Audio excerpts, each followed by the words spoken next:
Let 'em Go Barefoot is a podcast that dives into all things parenting and education through the lens of mindful awareness.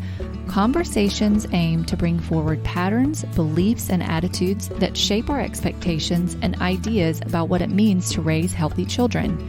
With a blend of science, ancient wisdom, and intuition, we will explore ways to support, nurture, and connect with our growing children while also nurturing and expanding ourselves. I am grateful you are here.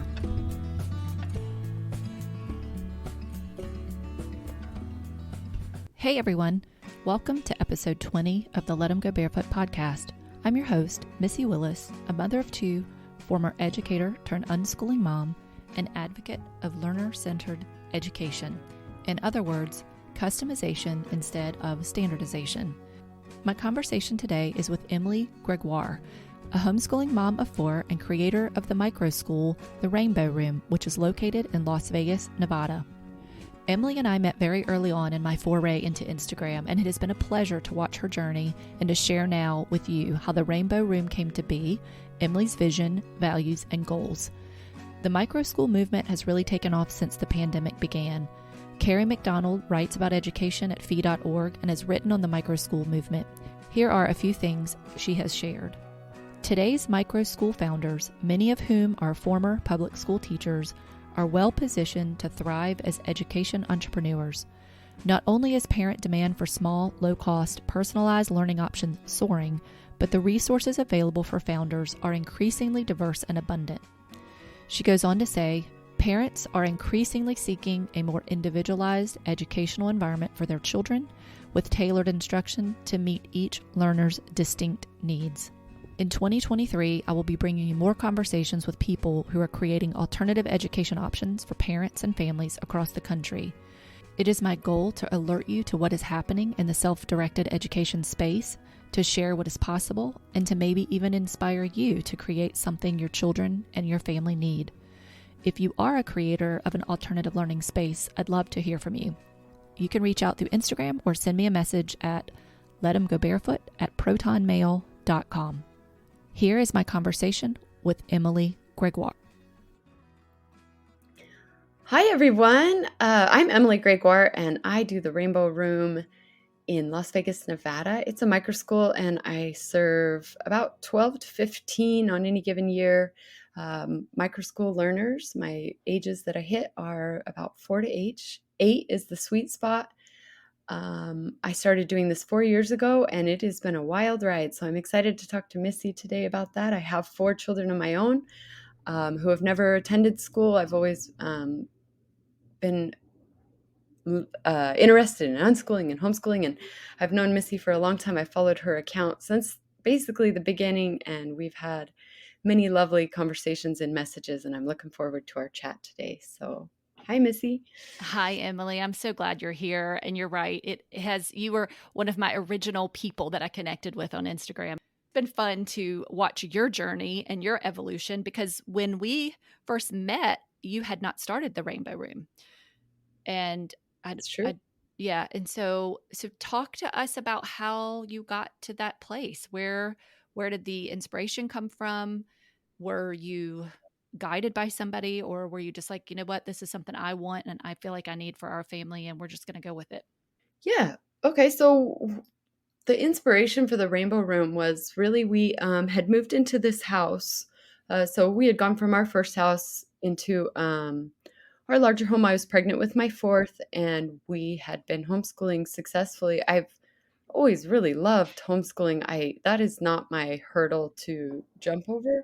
For me, it was trying all the different avenues. We would sign up for nature groups, and then the next year it would end. And then we were part of a learning community that was lovely. And then, that has a backstory where our beloved teacher passed away, and different things were just kind of fighting against us. And I had already just been planning and making this whole paradise, planning on homeschooling my children here in our house, our new house. So when my sister, who had run a preschool out of her home, had said, Emily, why don't you just do that? That's what you really want to do. And she really gave me that encouragement of like, you can do it. And you know how it is. You just get that little bit of somebody. It's so important, that small little push over the edge. And now I Mm-hmm. try and pay that forward of like, it's possible, you can do it. Like, Yeah. you know, sure it's work, sure it's all those things, sure you don't have everything right in the line as we speak, but it comes together. And I'm so glad she encouraged me on that. And then it's just been such an amazing ride because it really helps on the side that I have always worried about, is like, how do I create consistent rhythms for my children that involve this aspect of, I hate that word, in homeschooling and unschooling, socialization, but that's really what I wanted. I wanted my kids to have something that they could rely on a couple of days a week that was going to happen, not Mm-hmm. this coordinating and talking and maybe and yes and oh, let's get together and na na na na. As we all know, for me, my personality, that's exhausting. I would Oh rather yeah. work my butt off and provide a consistent thing every week for kids than I would like to be on the phone texting mothers and coordinating and all that stuff. So that was Mm-hmm. where a lot of it was like, oh, this fits my personality much better. And then just started off slow and simple. And then it's just evolved. It's to where I can't even keep up with all the calls and texts and people I meet that are like, oh, you're the rainbow lady. Wow. Oh my gosh. And I have a name for yourself in the community. Yeah, that rainbow lady. The rainbow lady, that's awesome. Well, and I relate to what you're saying too about creating some sort of a structure and a rhythm and giving your kids something they can look forward to and a consistent group of people that you can depend on because that really does matter. And especially when we are homeschooling, if we don't have that built in community already. So, and this is sort of a note, just like to put a tack right here in this part of the conversation that it's important for mothers and fathers who have taken on the responsibility of homeschooling to really be honest with themselves about their personality and their own needs, because we Yeah, do sometimes get so focused on what our kids need, we kind of forget about, hey, what do I need? And that can be the impetus for a creation of something as well, not just what the kids are curious in, but how can you fit in to this homeschooling journey that you're on with your children, and where are your needs being met in the process. So I love how you noticed that about yourself and said, I'm not going to do this onesie twosie, maybe they'll show up, maybe they won't. We're going to just go for it. So how did you get the inspiration for that particular, the name, the space, and all of that? Or was it just like very organic? You just said, we're going to do it, I'm going to put a call out, and then we'll go from there. well, when I had moved into this home, I had already been experimenting with so many different ways of, like a Montessori space. I was reading a lot of Montessori. I love all that kind of stuff, and I was really looking at this prepared environment.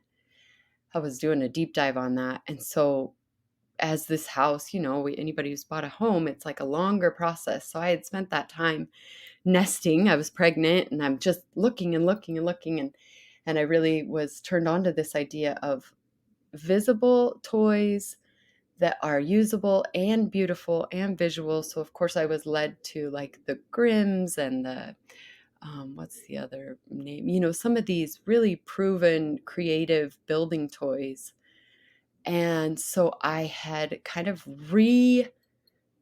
organize my space into, let's get rid of some of the bigger bulkier stuff and simplify down to an aesthetic where my young kids can just build. I had this foyer Mm, space that I wanted them to be building with these rainbow wooden toys, and I set up this beautiful little space of like a shelfie and I was just really excited about all that. And then when it came time to name it, I was like, you know what, it's really becoming like the motif is the rainbow room. All these toys are rainbow color, and I mm-hmm. love color.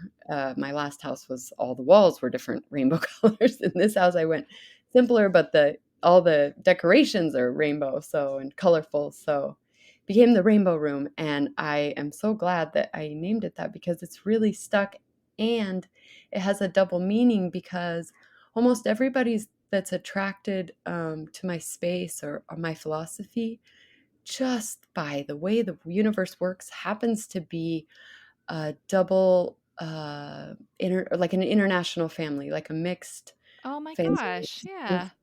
Yeah, so as you know, my husband's French, and so our kids, he's from France, raised in France. So our kids have that background of like half French, half American, and we're trying to mix the two cultures together. And within the Rainbow Room, we have represented, I can't even tell you how many countries.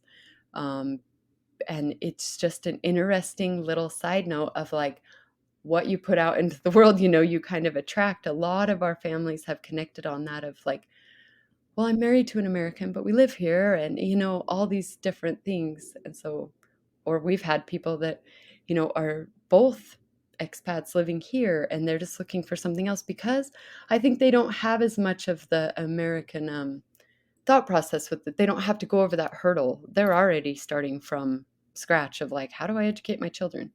So, That's a good point. yeah. They don't have a lot of deconditioning to do that sometimes we're faced with when we make the decision to homeschool. hmm So it's been fun to think that we are really a rainbow of different influences, and it's so fun to build this community and just hear everybody's story because it's my dream come true. Even in college, I've always been attracted to people that are different than me. I think it came from growing up in Idaho, which was a very, similar, like I know there's a word for it, homogeneous culture. Homogeneous. Yeah, that's what I was about to say. Yeah.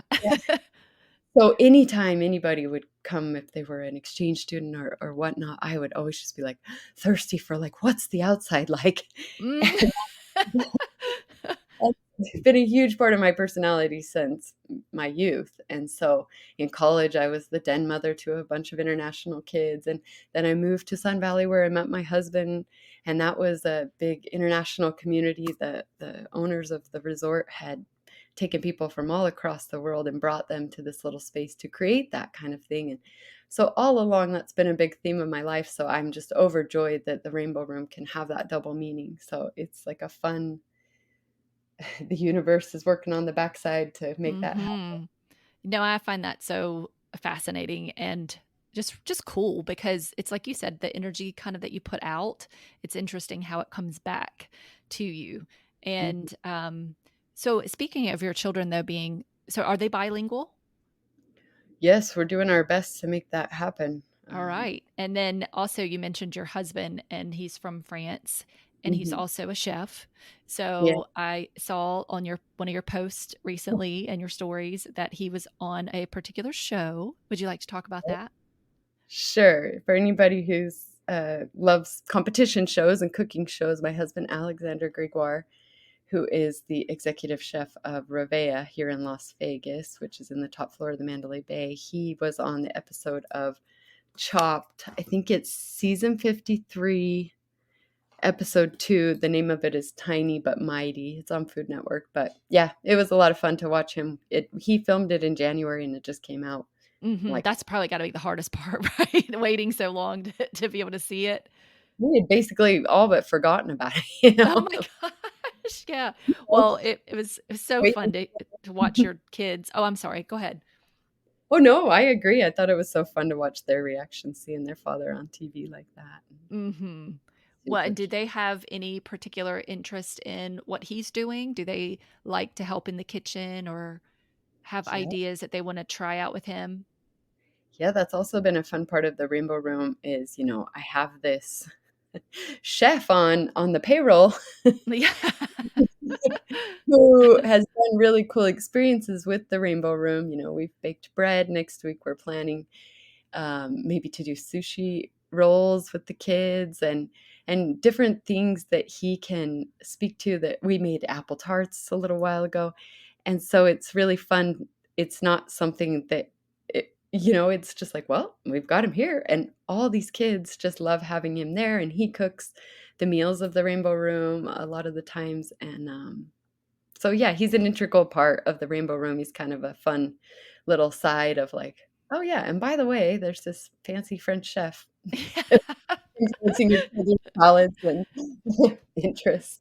I think that's So a huge perk of your rainbow room and maybe even possible, advertisement for people in the future. "Hey, by the way, you'll get this wonderful French meals and pastries." So Yep. that is a neat part of it too as well, just the fact that he does have a little bit of an unusual schedule and can hang out Mhm. with the family during the day and be a part of what your children are experiencing, and it really is kind of like a family affair. Absolutely. Yeah. Yeah. So talk to us a little bit about your children and how this decision to homeschool was already there, but then now that you've moved into this micro school, do you call it a micro school? Is that correct? Would that be Yeah, it goes back and forth on the terminology, but it seems that okay? microschool no, I mean, I like the name microschool because I think it's gettable. It's like Mhm. basically it's essentially school, but it's micro, and I only do Tuesdays and Thursdays, which so my area that I've kind of decided on how I explain it best is the Rainbow Room is for homeschooling families that are looking for a supplementary program where their children can have friends, can have interactive play, do STEM and STEAM projects, can basically have all the fun of school and a little bit of an influence of an outside teacher and yet it's still homeschooling. This is not like I'm a full 5 times a day replacement for school, which some micro schools are. So that's kind of the distinction. I'm a hybrid homeschooling option, and we Mm. create together, the parents and I, it's a very interactive experience of making individualized learning pathways for each child. So each child is doing different things when they're here during the different age groups. Like I mentioned, I'm 4 to 8, so that's never bothered me. The mixed stage learning, that's one of my strengths. Being that I am the mother of a 10, 8, 6, and 4 year old, that's just Mhm. swimming in since day one. So for me, I don't see that even as a real challenge, but I know that from the outside looking in, and from the schooling mindset, it's like, "Well, wait, but how? How is that possible?" Mm. But Yeah, it's can you kind of walk us through that and sort of explain it for those who might not be familiar, but maybe even people who have heard your story, follow you on Instagram, and actually are interested in potentially creating something similar? of course. Yeah, it's really flipping the, sage from the stage. I'm standing up and teaching certain subjects to empowering it's back to the Montessori prepared environment where there are rules within or I mean, freedom within limits. So the children, I've always borrowed this phrase from one of my mentors, but I say it a lot: play a little, work a little. And we work with the child's, I basically work with the energy of the children each and every day. And we find it's a much more intuitive process, much like the way I've done unschooling or my homeschooling of like, some days are just different than other days. To sometimes there's a holiday going on or some days there's this, and so when you put all your focus on keeping these reins of schedules and tit tit tit tit, this is the things we need to do, it runs off the rails because some days are different. So I like to move with this idea of the children. We have expectations for, I like little workbooks for different ones. That's what they're working on at the time. We make sure to do a little bit of reading, writing, and vocab, all those kind of things basically mixed in throughout the day. They set work plans. I'm trying to encourage them to take the skills of thinking about their day, planning their day, and really looking at learning with an excitement. And I'm working on making checklists with the kids as we speak, where I went through with each child and kind of basically interviewed them of like, what are your favorite things to do here at Rainbow Room?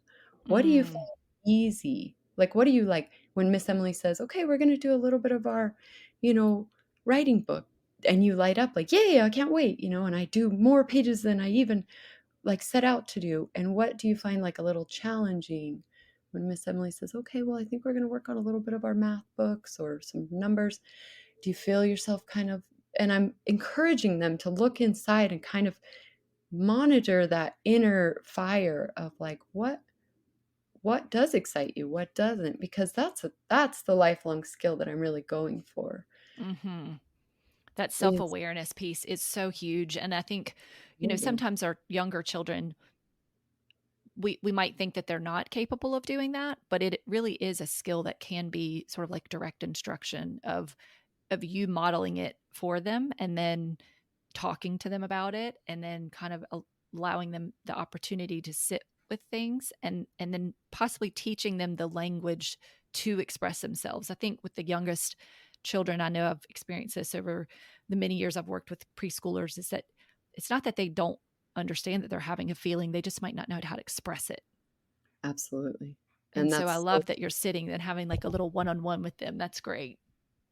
yeah, and that's the beauty of my environment as well in the Rainbow Room, and if I encouraged anybody to do, a similar style, it's really the environment. That's where you focus most of your energy, and where I focus most of my energy is setting up a space and prepared environment that encourages learning, that encourages excitement and, a high motivation level by, working at it, giving them options, and also just letting them be in the space. I mean, when people come and visit, the Rainbow Room, or like my mother was here the other day, and she just said, "It's really impressive that all these children are just like buzzing about doing their things." And it's not just some are playing, some are, like, getting their cute little those lap, desks and sitting together in little groups and working on their sight words, and other kids are doing a puzzle or a learning game over here,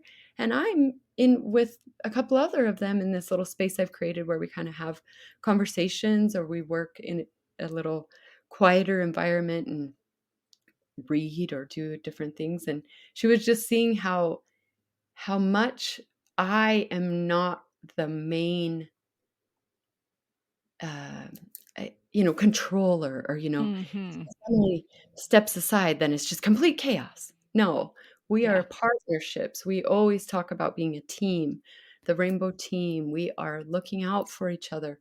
I focus so much on the language used and the attitudes towards one another. That is honestly like 70% of my focus of how are our behaviors and attitudes and respect for one another influencing our days.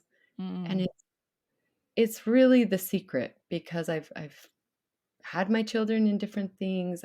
We all know that if your child comes home complaining about the way some other child is treating them, or the way they feel there, or how they're just that's, uh, overshadowing any sort of learning, any sort of Mhm. anything. They can have the best stats for educational whatever, but if your child is not feeling emotionally safe there, is feeling like they're just so sidelined by anxiety about one other student or things like that, that derails everything. So for me, I'm always, and we have such a sweet little team. It's really adorable, and I feel so blessed to just witness their genuine interactions every day of caring for one another. It's like the best of humans, and I'm just right in the Yeah. middle.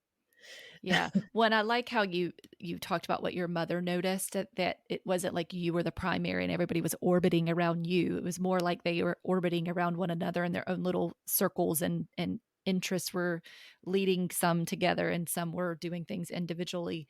Because I do think when children are given the opportunity to be in an environment that is supportive in the way that you've created yours, they can relax into learning and their Absolutely. interest in a way that is really difficult to do in a setting where there's a lot of children with a lot of different backgrounds.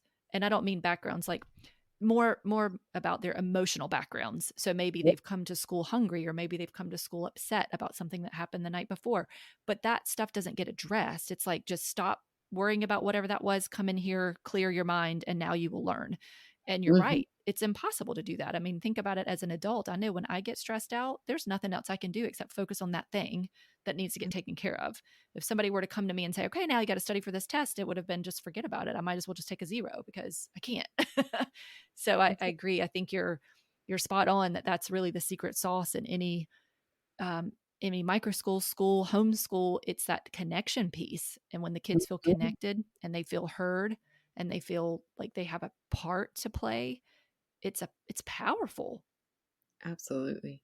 And that's what, remember you were saying before we got on here about you had written the piece on trust, and that is my number one like mantra word, like trust. Um, Mm, and that's what I focus on with the children, and I monitor. Each one is different. Some are very physical, they want to hug and they want all those things. And what I've done is I set myself back a bit in an observation mode. I'm kind and loving and smiley, and I'm always letting them know you can trust me, both with my body language, with mm-hmm, I follow through on my promises. I tell them all the time, Miss Emily keeps her promises. So if you're asking me about something like, and I say, okay, this afternoon, I promise we will do that. And Miss Emily keeps her promises, right? And I follow through on that. And I'm just always trying to let them know how much I care about them genuinely, and how much they can trust me. They can lay their little trust in me. I like to show up consistently for each child, and sometimes that takes them 2 weeks to trust me, or sometimes it takes 2 months. And I've had children where, and it is always deepening, just like with my own. mm, I first and foremost focus on trust. Like, do you trust that I will get your needs met? And mm-hmm, that's the way it is with babies and like all relationships. If you don't have that trust and you're kind of all over the place and wishy-washy, and like children know that, they feel that. mm-hmm. Yeah, that consistency and the dependability piece is very, very important. And I know that like in school settings, you've got consistency, but not necessarily consistency in attitude or behavior or presentation.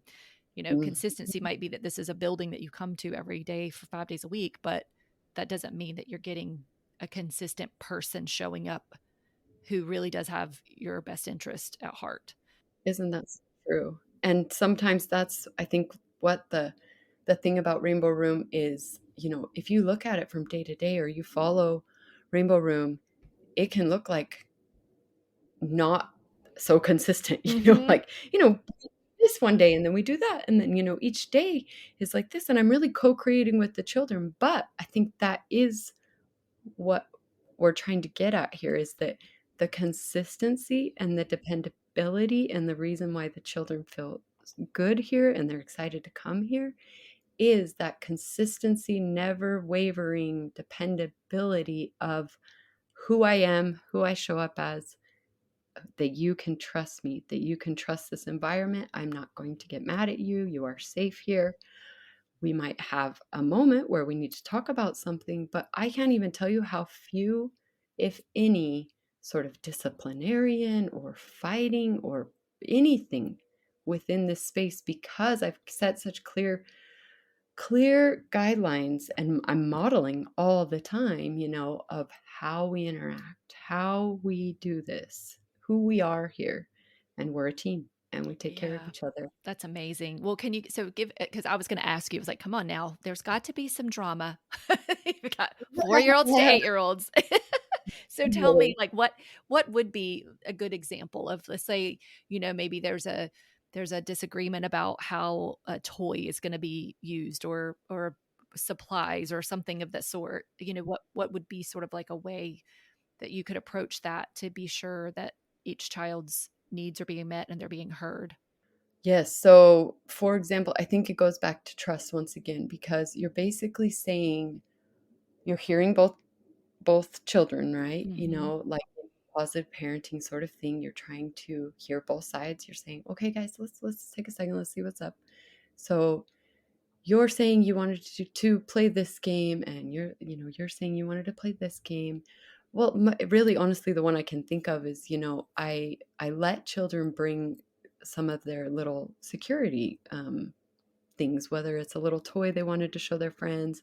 We do a show and tell thing here, which is a different thing. And then, so some of the things I mostly run up with is kind of different jealousies, or different like wanting to play with things. And so that comes up a lot. But what I'm always doing is kind of saying, like, guys, can you help me figure out how we can still allow you to bring your special objects, but also not let it be a distraction for others? So can we like maybe put all the toys in a box, set a certain time. I'm really putting it back on them, but also saying, trust Miss Emily because I'm trying to work towards something that is best for all of us Mm. instead of, okay, all the toys for me, give them to me. We're Mm-hmm. done. Mm-hmm. And when they live in that in that trust tree, Yeah. they I think that's from some movie. Are we in the trust tree? But when they live in a trust tree, they really do. They're not as anxious Yeah. that something they don't feel that you know Mm-hmm. they know that it's gonna be okay and that we're gonna it's Well, and they've had the experience. They've been able to see it go from they've seen it through. So they know they haven't even if they can't necessarily remember a specific incident, it's kind of in their bodies. Their bodies have been able to have that nervous system experience and it's turned out Mhm, okay. And I mean, even you mhm. describing it, I'm just sitting here listening to you. I'm like, you're so calm. You have such a soft, lovely voice. Like I could just see how kids would be. It's like, Miss Emily. Like it could just be such a calm, lovely, fun space that they would just love to get to every day, but you do it twice a week. And so you mentioned earlier about your parents. So do you all get together and have like a like a bird's eye view plan that you create based on the feedback of the individual parents, or do they just come to you with ideas or say, "Hey, my children have been talking about this or this. Can we incorporate it somehow?" So how does that look? Well, most of the parents that I do serve, and I think this is a really important piece to mention, is you have to really be on the same, I guess, level or not level.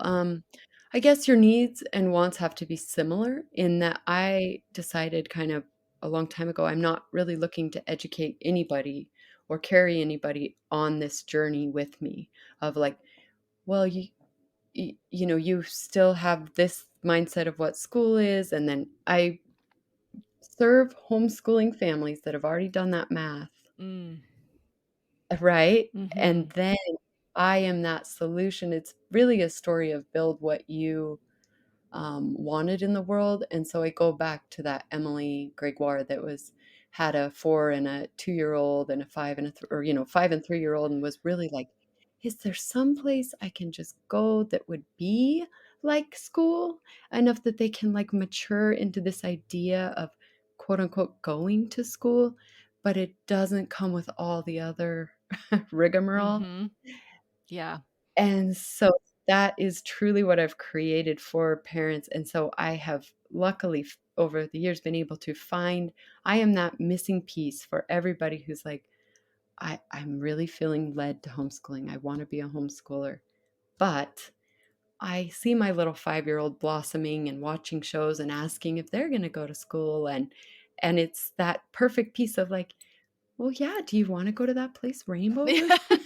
Yeah, you go there Tuesdays and Thursdays because kids don't know when they start school. I can only imagine that once this starts to wear off the weekend, they're like, "Do I go here every day? Mhm. Like 5 Mhm. days? Well, Is my it's life?" very romanticized in many areas and shows and things that our children watch, and there are some aspects of it that are fun and inviting.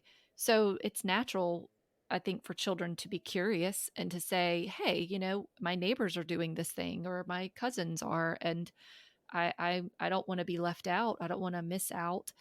Um, but it's like you said too, that there are aspects of the daily school attendance that a lot of us could do without, and our children especially, and especially when they're younger, because they get tired, they get overwhelmed, and it's Mhm, important that they have a space that they can go to take, like, as John Taylor Gatto says, my favorite thing that he says is, we don't give our mhm, children an education, they take one.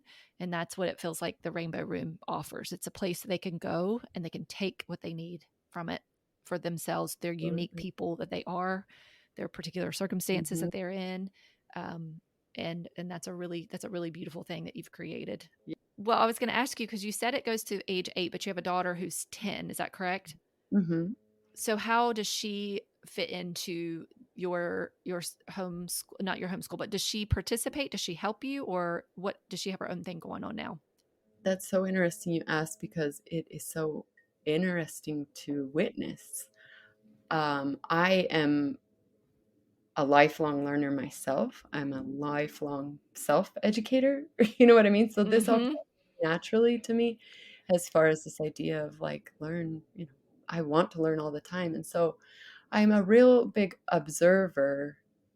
And that's why I think I love Montessori as like a background so much, because it's that observing rather than writing the script over it.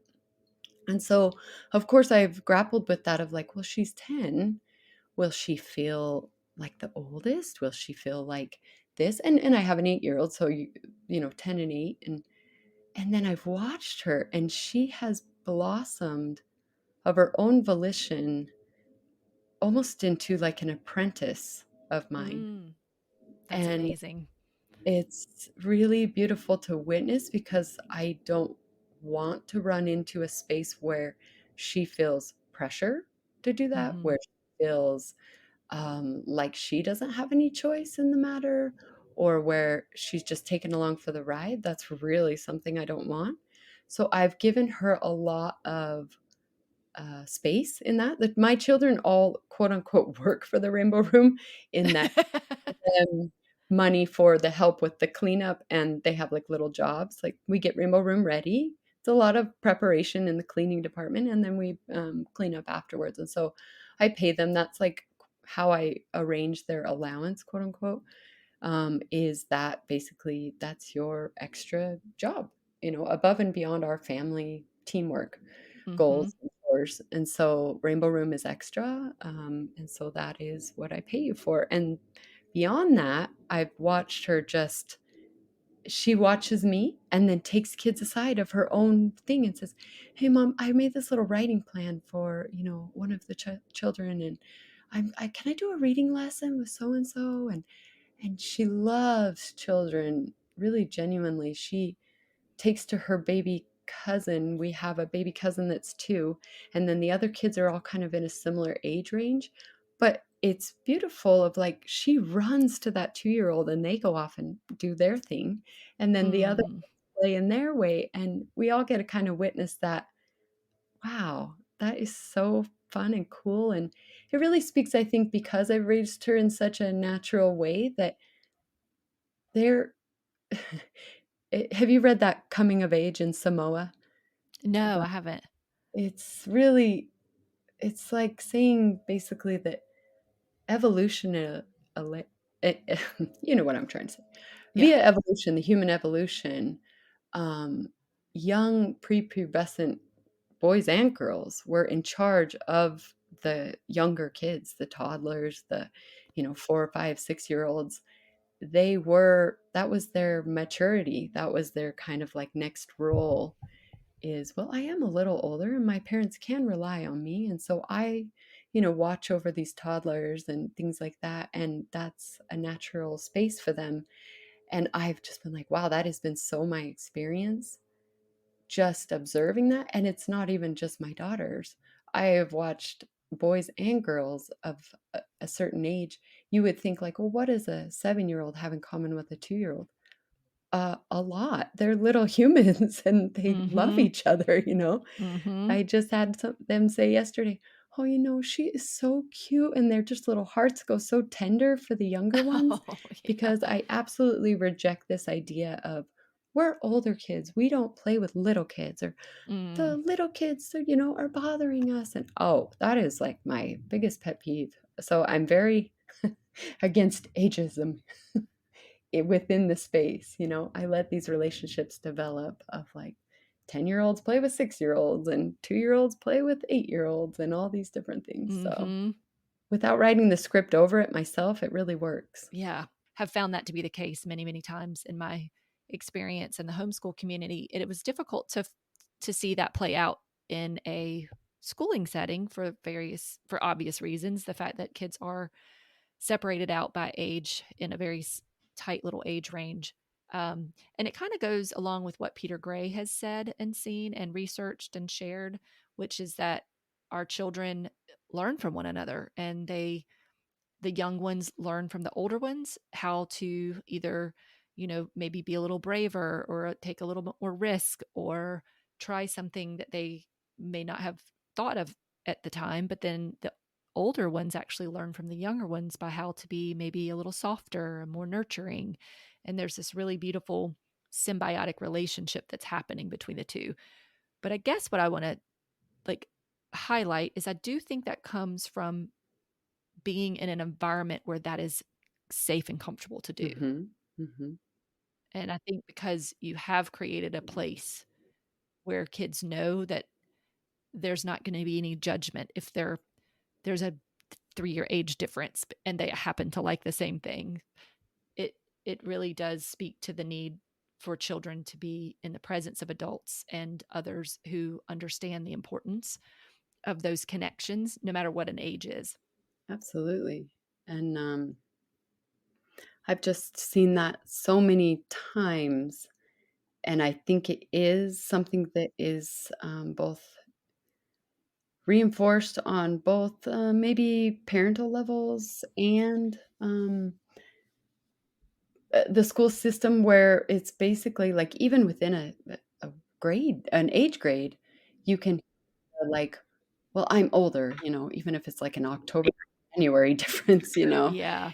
just saying that it can be so kind of a silly thing that, parents will maybe even reinforce it like, "Oh, annoying little brother," or Mm, maybe something from their own past where they're kind of writing I'm really against that's why I'm, kind of keep talking about this observational stance versus basically writing out what you think might be happening versus watching what's actually happening. mm, That's the way I approach all my parenting is, like, really trying to observe what it really is happening versus writing a script over it, and I even have an example of that with Julietta where, my oldest, 10-year-old, I kinda said to her one day, "Oh, honey, I'm sorry you're the oldest cousin and that you don't have any cousins that are just right your age," the next one is her sister, and she goes, "What? I love being the oldest. It's aw. so cool."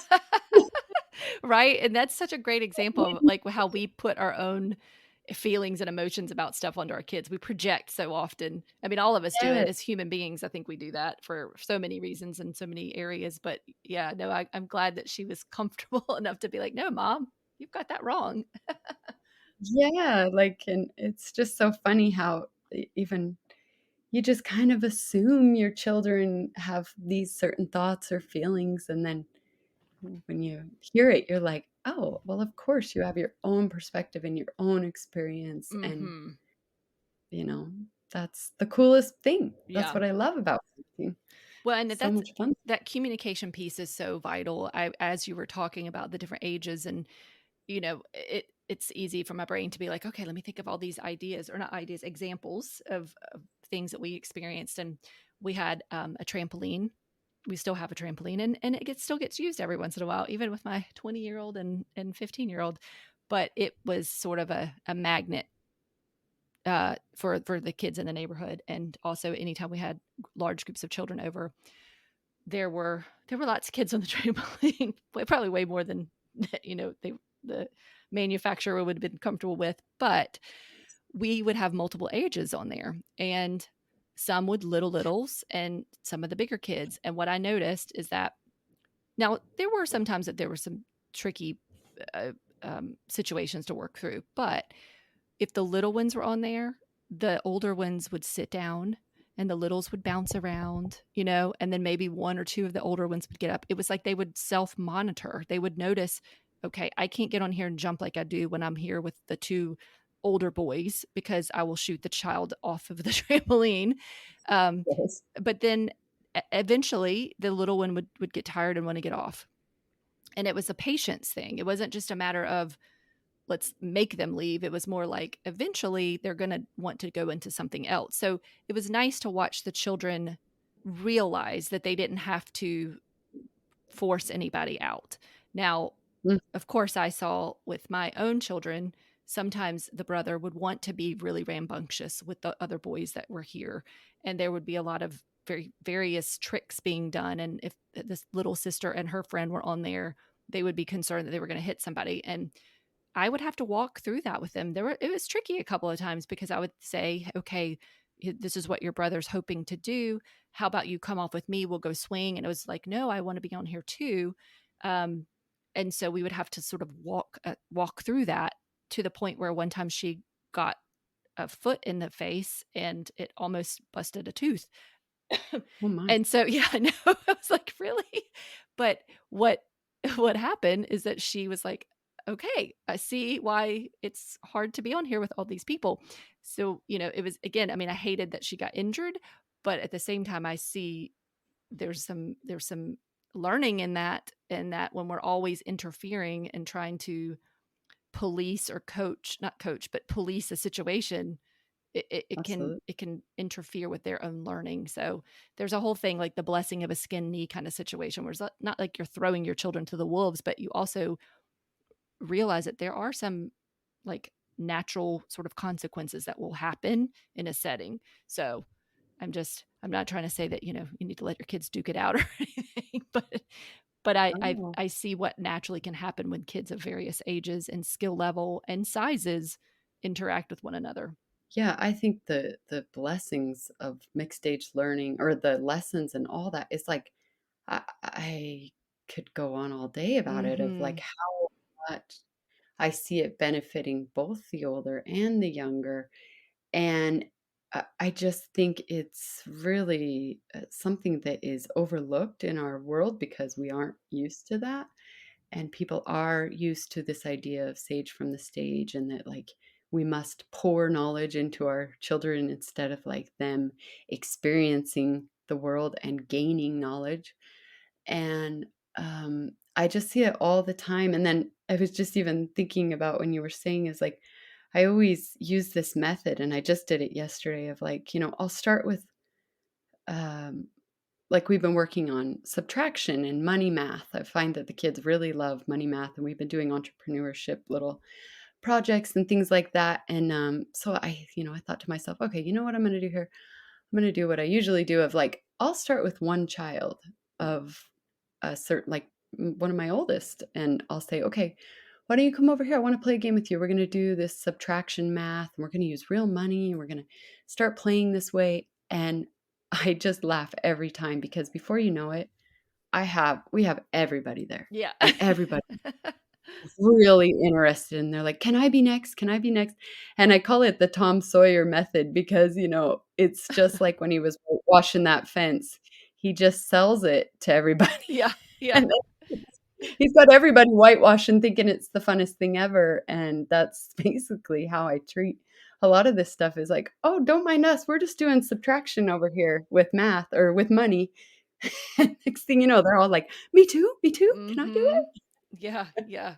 Right. Well, it?" and also It's that sort of, the reality that if others are doing it, they are curious, and it's kind of like why Mhm, sometimes, children get into squabbles over certain toys or certain events, because if there's not enough to go around, right, they are struggling mhm. to either be patient because they're just young and it's hard for them to do that and they haven't really quite mastered that skill yet. um, but they do tend to like to do things together and to participate, and it is more fun. It is, and then I like to, once that gets going and that interest is there, then I teach them basically of, okay, well, now this older child has gotten the hang of really what I'm doing, which is pretty simple, of like, I'm pretending I'm buying this banana for 50 cents, but, the real cost of it is 45 cents, what's my change, And then they can pair off, and before you know it, they're all teaching one another, and it's not me having to go with each and every one, and before you know it, the younger really look up to the older, and where we have such a trusting environment where everybody's, kind and understanding to one another and accommodating, they, they really it's a lot of fun, as we all know, and I know many of our favorite authors that we share write about that, that how teaching is really gaining the knowledge twice, and that's just a huge part of Rainbow Room as well, is encouraging the children to be a dynamic piece of the education process. I like that. Yeah. One of my few memories, I have not a like, my school experience was, really a lot of boredom and just kinda hanging out, but I remember that they had a program where the 1st graders would read with the 6th graders, and that still sticks out in my head as both, like, when I Mhm. was the 1st grader and when I was the 6th grader, as, like, the coolest thing ever because 'cause you're just trying to impress them, and then when you're the 6th grader, you're, like, taking this little mentee on, and you're just like, "Oh, so cool." And Julietta had that the other day where she's a 2nd English, the Rainbow Room has had quite a few English as a second language, learners, which I love, and, I just jump right in, and we've taught them to read and all this stuff, and so Julietta got to have this experience where last year she was, taking her aside and giving her reading lessons, and then she came for show and tell and shared a book, and Julietta was just like, "Oh my gosh, isn't that Mm. so cool how well she's reading?" And I'm like, Mhm. "Honey, you can be very proud." And she's 10, you know?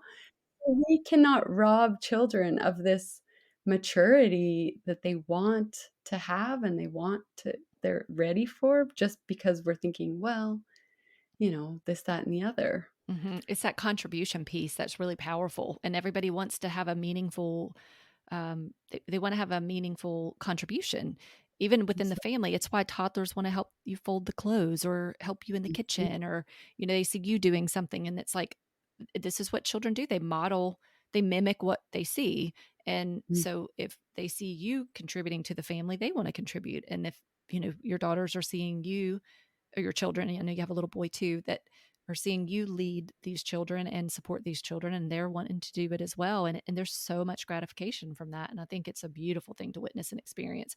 When I have a new student or somebody, they will bond with my children really, like, first. They'll run to them, "Oh, I'm at Rainbow Room. Run and give Julietta a hug or Ophelia." And, and then it's a few weeks later that, they've been watching me from the side of their eye, and I'm there and I'm helping instruct them, but they see me as, an administrative, like still the kind Mhm. of the chief or whatever, but they're still not sure. And so it's after they kind of I've watched this pattern of just, like, then they come up to me just one day with these bright eyes of, "Hi, Miss Emily," and I'm like, "Yep, yay." They Yeah, yeah, yay, it's happened. or, as Huh. they'll trust me when they have tears, when they're upset. I really love that Mm, when, they get a skin knee and they let me comfort them, like, in that full way of, like, body into me, like, I'm like, "They mhm. trust me." They're not feeling insecure or anxious or worried. Right, right. Well, and that really does, speak to the different temperaments of our Mm, children, and that they're not all the same. Not all kids are gonna come walking into a setting and be like, "Ooh, what is all this stuff? I wanna touch everything." Some are gonna be really reserved and stand yeah. back, and well, so I know that there are some questions that you have for me, and I wanna give us some time to be able to do that. Before we get to that point, do you have, like, sorta any wrap up there that you'd like to offer for families or parents who really are curious about creating a space like what you have? I mean, first of all, they need to follow you on Instagram. Do you have a Facebook page too, or just Instagram? On Facebook, I have like, a business page, Rainbow Learning Co. I don't Okay. as much time over there, but I do have a page over there, and, but Instagram, as you know, I'm sharing all the time, and I share the Rainbow Room days because I feel like those videos, um, speak for themselves. Anybody can Mhm. take some pictures of kids and stuff, but I have been filming my children, and, like, I've been filming my life since I was 19, so it's a subtle I just share, like, as they're working, I don't try and be in their face, I don't have them perform to the camera. It's just a subtle kind of like, "Wow, look what we're doing. Look how they're learning. Look how Mhm. this is working." And I let those speak for themselves because even as I speak, I'm not able to articulate as much as what is really happening just by watching those videos of our days, the rainbow days. So that's at the dot rainbow dot room underscore on Instagram, and I'm very active over there. And then besides that, I really encourage all my motivation. I love the Rainbow Room and I love education and all that stuff. But at the end of the day, my motivation was to be a close family, to like, I didn't have 4 children just to fall into this running around, overwhelmed trap of, anxiety, Mhm. trying to meet everybody's needs. I really have always been a lifelong creative contrarian, and so I was always asking, "Why school?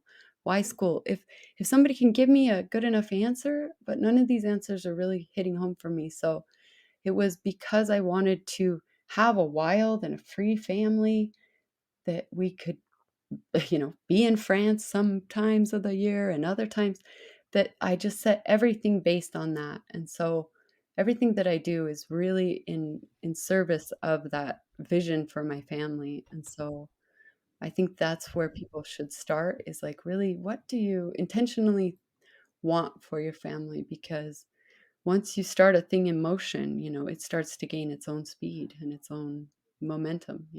Mhm. I love that.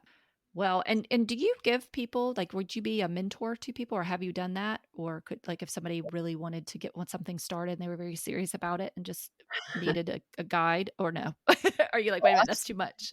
It's funny you say that. I'm up for a $50,000 grant right now from Vila Education, who in basically the opportunity to expand the Rainbow Room's reach and, create, services and products and replication, basically, models for anybody who is looking to get into this space. I think it's easier than people would imagine, and there is a huge momentum right now, and, like I Mm, said, I can't even keep up with the amount of, people that want a similar hybrid program, and right. it's a really good fit for moms that, or ex-teachers who feel that light of loving to be with children and all that. It's also possible, and we're right at the what I see is just becoming a flood of need. And so I would Yeah. more than happy to help anybody watch, I mean, to in that space, and then watch to hopefully we'll see how that grant goes. But regardless, I do, of course, want to help mentor anybody and everybody who is just looking for that push, like my sister gave me, of like, you can do this. Well, I'm so grateful that you had the idea and the vision and the push from your sister Mhm. to provide that space for families where you are, and to also be an inspiration to other people. Yeah. So I encourage anybody listening to go watch along, because you do share some really fun stuff, and it just gives me a smile every time I see it, because they just look so happy and cute. It's just such a great example of what is possible. So thank you for that. Um, all right. So what do you have for me? So my biggest questions, as you have older children, and I'm still in this younger children phase, as is all the families I serve. And our questions are really kind of looking forward as our children get older, and really in this preteen, not quite teenagers with their own needs of, like, looking forward to jobs and driving and all that stuff. But really, what would advice would you give for parents as they transition into the, 10 to 14 prepubescent into puberty kind of changes as unschoolers, homeschoolers? What are the things we're really going to deal with? And like, do you have any books that are just awesome for kind of discussing that next frontier for us? Mhm. Gosh, I can't think of any books right off the top of my head that would speak specifically to that. The only thing that really comes to mind would be work by Michael Gurian, Gurian. I think that's how you say his last name. And it's he does a lot of work on boys and Mm, the special needs that and considerations to have for our young men. mhm, So his books are really appreciated. But honestly, it really has always boiled down to, now that I'm at the space where I can kind of look back on our younger years. And like I said, I still have a daughter who's 15. And so, she still has things that she does that I'm involved in or helping orchestrate.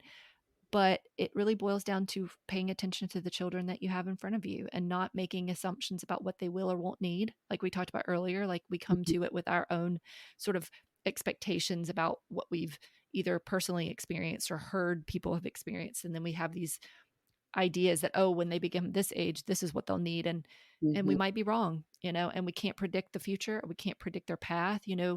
My oldest, who's 20 now, he was really into gaming and pretty certain that he was going to go into that career field. And he actually did start out that way. And he took a simulation and game development software program, and he has a certificate in that now. But as he's done it and since he's done it, he knows that that's not where he wants to spend his time. He's really into health and fitness. And so he's kind of switching gears now. So I couldn't have predicted that, Mm, and that's what's so beautiful about it is that if you as a parent maintain that your own sense of curiosity and openness, mhm. then you will give your children permission to do that as well. And that there's no hard and fast rules as far as like what you have to take and when you have to take it, but more keeping that the keeping the love of learning alive, that we're always learning. You're never going to stop. You're going to get to some point in your life and go, okay, I've done enough of that. I'm ready to switch gears. And allowing and giving them the safety and the confidence to do that. So that's probably my biggest piece of advice. The other part of it would be that, again, it goes back to the individual children, but some need a lot more group activities, and extroverted sort of personalities want a lot more activities. And so I can imagine, because you've already kind of established a pretty core group of families, that you might see that there's a couple of families with the same things that maybe your kids enjoy, and you all together would be able to create something. And Yes, yes. it's um, the whole idea of you create it, they will come. And so if you're experiencing a need for it, or your kids are, and another family, then there's a pretty good chance that you've got extended families who are looking for it as well. Um, and always any follow their interests. So whatever they're interested in, if you can either create a volunteer opportunity for them, maybe even a little side job, or or some sort of way that they can give back and participate, then those are, I think, beautiful opportunities for the kids to sharpen their own skills, contribute back to something that they care about. And it helps them, it helps them build a bunch of skills working with the general public, possibly, or nurturing um, their love of a particular topic, or maybe even helping them know that that's not what they want to do forever and ever. Because Mhm, sometimes we think that, oh, well, they're into music now and they're so good at it, then that's what they're going to do forever. But no, maybe they don't. And that's okay too. But having them get an opportunity to try it and really kind of delve into it, I think is key. well, I love everything you said because it's, very true, and, as someone who has had a multitude of different career paths, Haven't we all?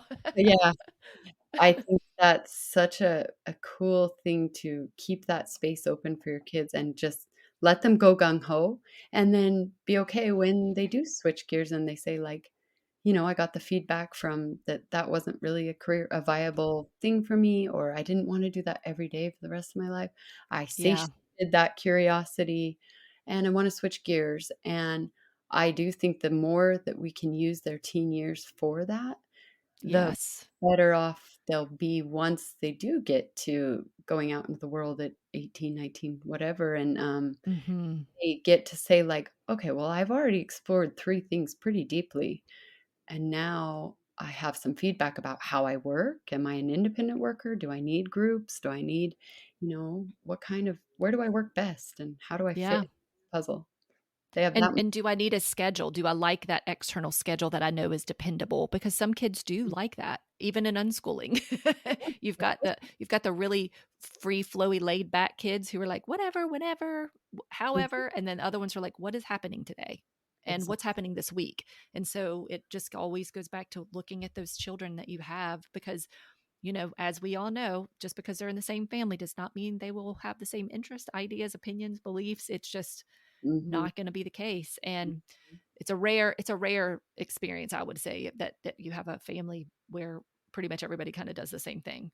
um but I'm trying to think if there's anything else I would add there. I can't really think of anything right now, but do you have another question? No, but or I mean, if you come up with stuff, I'd love to hear it, if you start thinking on it and you wanna write a little I'm loving your blog, and that you're expanding into your podcast. I'm just so excited that you're sharing your knowledge, because it really Thank is, I you. have to tell you, it is unique. Like, I scour the internet and on Instagram, and there's a lot of cool and interesting people that are doing things, and there's a lot of women in my space, with young children who are doing something cool and different. But I really love your perspective of, like, I've been a teacher, and I've done this, and this is how I did my kids, and now I'm on this side of it, and I've read a lot, and I just love your perspective. So please keep sharing it. And most of the people that follow me, I've shared enough of your stuff that they all follow you already. But Well, thank you again so much for agreeing to be on here with me. And I just love that we got a chance to do it. And Mhm. I will make sure that everything is in the show notes to connect people to you and the Rainbow Room. And please tell your family thank you for letting me borrow you for over an hour. And, I will definitely see you over on Instagram. Okay, well, thank you so much, Missy. Appreciate your time. Thank you for listening.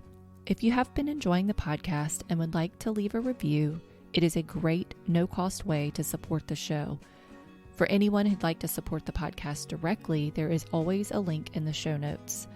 And thank you to those who have been supporting my writing over on Substack. I recently added a tip jar, which has been a nice option for anyone who'd like to donate without signing up for a monthly subscription. And also, don't forget about the Barefoot Playground. This is where low-cost monthly Zoom gatherings take place to talk about homeschooling, conscious parenting, neuroscience, child development, the teen years, and so much more. It's also where I answer your questions directly. You can learn more about it at letemgobarefoot.com. The next gathering is this coming Monday, December 12th at 6 p.m. Eastern Standard Time. If you want to learn more about microschools, I put links to several articles written by Carrie McDonald, who I mentioned in the introduction. She breaks the trends down in easy-to-read essays over on fee.org. Okay, I think that's it for now. Have a wonderful week, and as always, stay curious, stay connected, and stay aware. Until next time.